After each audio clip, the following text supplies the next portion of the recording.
Sir, another aspect of the postal department, a very important one, is the wonderful organization of postal savings banks. This organization also covers very nook and corner of our country. There are 650 lakhs account holders and rupees 40,000 crores of deposits. It has a wonderful banking system, encouraging the saving effort even in small villages. And we want to develop it further and modernize it further. We have been able to make the savings bank a part of the national banking system by joining with the clearing house system in the bigger cities, which means that our checks can be handled in a very fast way in the clearing house and everything can be taken care of as if we are using that service. Sir, some points have been mentioned regarding the working of the postal service, particularly the EDP and the RMS side of it. Many honorable members have raised it and they have shown concern that we are not doing much for the EDP. The first thing about the EDP, when we consider how much they are paid, is that they are not whole-time government servants. They are not even temporary government servants in that sense. When an EDP is recruited, one of the considerations is that he has already some other occupation and his working hours are calculated according to the workload. And every year his emoluments are revised in the light of work that he is handling.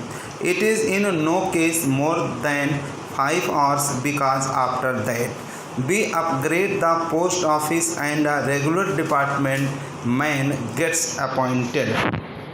We have a full point system in this, and once that stage is reached, it is converted into this. Another advantage they have is that they are in the channel of promotion in the regular department after a certain time, which means that they do not remain EDP all their life, but they sort of move into a permanent cadre of the department. A committee has been formed. When a pay commission is formed by the government of India, we also appointed a committee to go into the emoluments of EDP. The same has been done this time. Mr. Sharma is heading the one-man committee and he is going to give his report very soon. Now, sir, about the RMS, this system was changed a few years back because of various reasons. The main reason being that it took a long time to the sorting in the trains, and when the trains move fast and they not stop at various stations, the time in a fast train is not enough to really do the kind of sorting that was done before.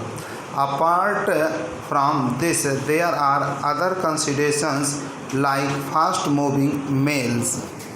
Points have been made that after this new system had been introduced, it has meant delays of as much as 7 days or 3 days. Figures were mentioned. Sir, as promised by the former minister, we have made 2 reviews of it, not one, and we are again trying to review this to see how the new modified system has been working. It has been found to be satisfactory in most places, and instead of delaying, it has accelerated the movement of mails, particularly the newspapers and second-class mail cards, etc., which were tremendously delayed in the old days, now get the same priority as first-class mails. So, in totality, it is a much better system considered from every point of view. So far as the interests of the employees are concerned, no one has been declared surplus. They have not even been moved from their places of work.